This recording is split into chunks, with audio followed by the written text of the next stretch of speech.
The Verdant Works in Dundee generates a huge amount of tourism in the city, showing off a part of Dundee's more rugged history.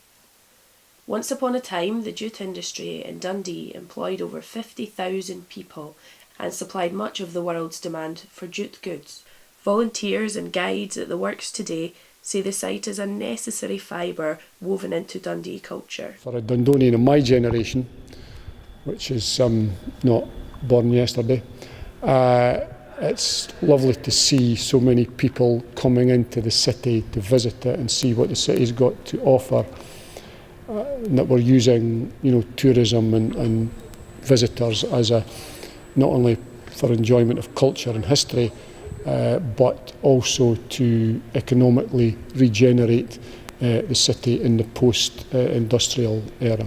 We've had a spike in visitor numbers since the opening of the V&A, so hopefully that might increase.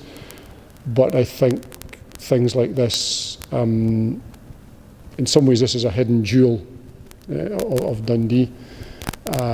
It's preserving the history and heritage of the city and the people who lived, worked, struggled, etc. here, and it's passing it on to future generations, but it's also looking to the future in the sense that jute, for example, has a role to play in the modern era.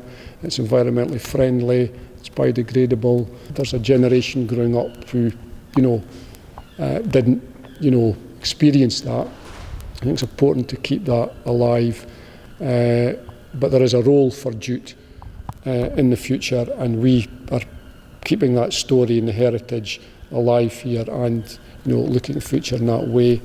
This fully accredited museum is celebrating 228 years of the site by exhibiting its traditional architecture and bringing some unusual stories to the forefront, all in an effort to maintain the relevance of its history today.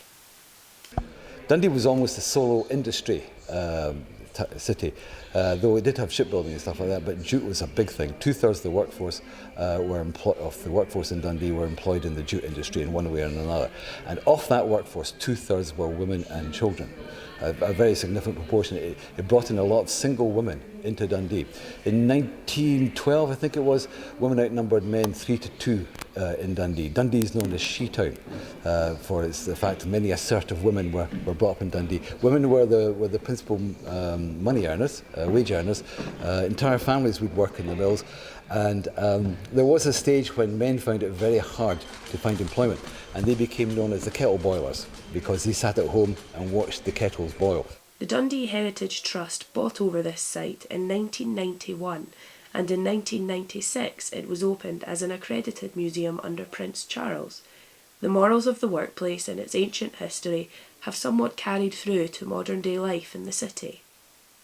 There was often a perception of Dundee in days gone by as a kind of dark mill town, and that's really only touching one small part of the city's history, because it had a huge history before jute came in the 19th century, and it's now writing a huge history after that.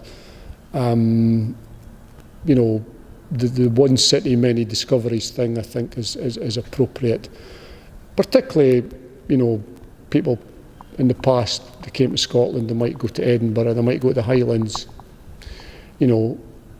Maybe more of them now will think of coming to Dundee and visiting Verdant Works and places like it.